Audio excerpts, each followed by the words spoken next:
Semangat pagi, salam sejahtera bagi kita semua. Perkenalkan, nama saya Christina P.A. Panjaitan.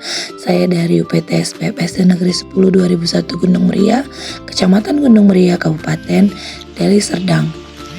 Kegiatan di sekolah kita sehari-hari sebelum masuk ke kelas adalah salaman, senyum sapa, dan salam. Lalu ada kegiatan pagi sebelum masuk di hari Rabu. Hari ini adalah yaitu tentang numerasi, yaitu murid diajak untuk melakukan kegiatan yang berkaitan dengan numerasi, yaitu matematika, mulai dari kelas 1, 2, 3, 4, 5, dan 6.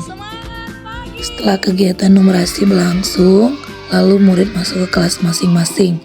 Di sini saya adalah guru kelas 1.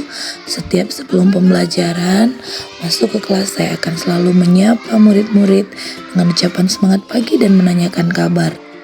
Oke, siap semua belajar ya? Iya Bu. Oke, nah sekarang coba dulu duduk bersandar, kita mau berdoa. Lalu sebelum memulai pembelajaran, saya selalu mengarahkan murid untuk memulai pembelajaran dengan berdoa. Tetapi sebelum berdoa, untuk menambah semangat, saya mengajak murid-murid untuk bernyanyi, yaitu lagu pengantar berdoa. Ayo ke depan. Mana suaranya? Yang rapi, siap berdoa. Putar. Putar, putar. Tangan diputar, Gulung. Gulung. gulung, tangan dikulung, Ulang. melimpah, Dua. Kanan. Kiri. Atas. Bawah. Siap berdoa. Oke, sebelum kita mulai pembelajaran kita, ada baiknya kita berdoa dulu. Lalu doa dipimpin oleh seorang murid. Walaupun masih kelas 1, saya sudah mengajak mereka untuk bisa tampil Amin. Oke, memimpin doa thank di you, depan kelas, Claudia. dan ini akan bergantian Bagus setiap ya, Nak, harinya. Murid dalam kelas ini, itu murid kelas 1 ini ada 17 orang. Ada murid yang sudah mampu lancar membaca, ada yang masih mengeja, dan ada yang masih belajar mengenal huruf. Dalam pembelajaran ini saya membuat 3 kelompok belajar, yaitu dengan tujuan ke-17 anak ini mampu membaca dengan lancar.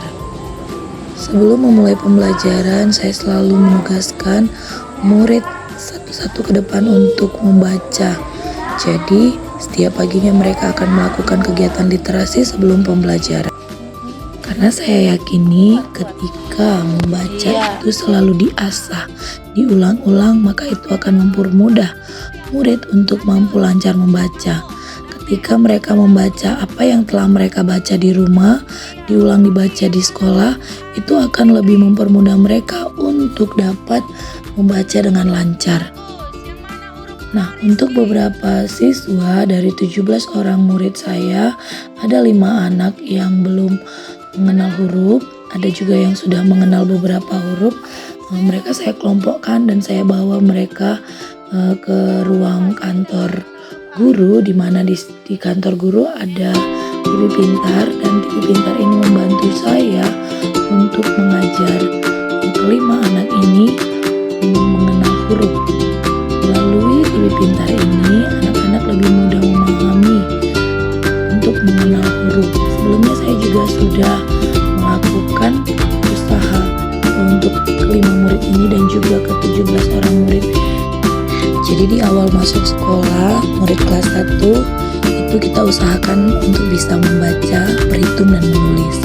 Jadi di awal masuk untuk pengenalan huruf, saya menggunakan kartu huruf, kartu kata, dan juga menggunakan media Canva dan YouTube. Itu saya pasang di kelas menggunakan Infocus.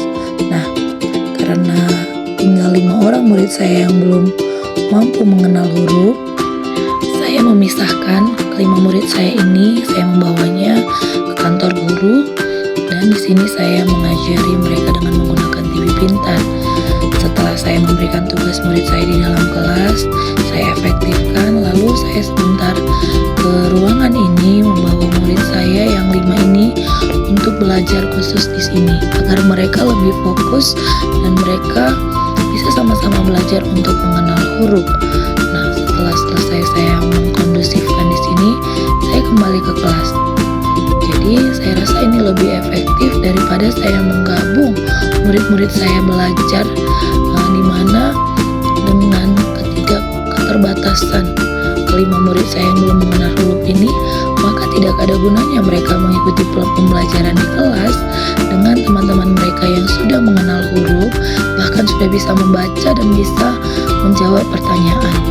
Nah, ini juga dapat kita lakukan buat teman-teman guru yang lainnya apabila memiliki murid yang masih belum mampu membaca dan bahkan belum mengenal huruf.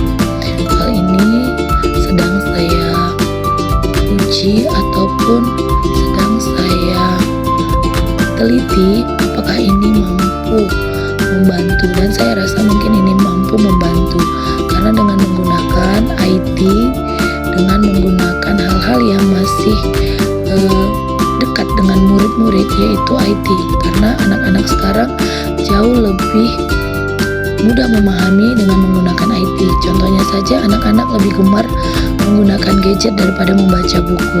Nah, untuk mendapatkan hal yang lebih positif dari IT ini, maka saya menggunakan teknik ini. Mudah-mudahan ini dapat membantu murid-murid saya yang 5 orang ini untuk memudahkan mereka memahami, mengenal huruf, dan bahkan nanti mereka dapat membaca dengan lancar. Jadi seperti inilah cara saya untuk membantu murid-murid saya yang belum mampu mengenal huruf, dan juga demikianlah teknik saya yang saya lakukan mulai dari saya mengajar di kelas 1, cara saya untuk mengajar murid bisa membaca. Dan dari 17 murid ternyata sudah ada 12 orang murid yang bisa membaca. Yang lancar membaca itu ada sekitar 8 orang, 4 orang mengeja, dan 5 orang mereka yang belum mengenal huruf. Semoga di akhir pembelajaran kelas 1 ini semua murid ini dapat membaca dengan baik dan dapat membaca dengan lancar. Demikianlah video berbagi saya hari ini. Terima kasih sudah menonton. Semoga video ini dapat bermanfaat bagi kita sekalian. Terima kasih Bapak Ibu Guru hebat. Sampai ketemu di video-video berikutnya. Salam sejahtera, salam sehat, dan tetap semangat.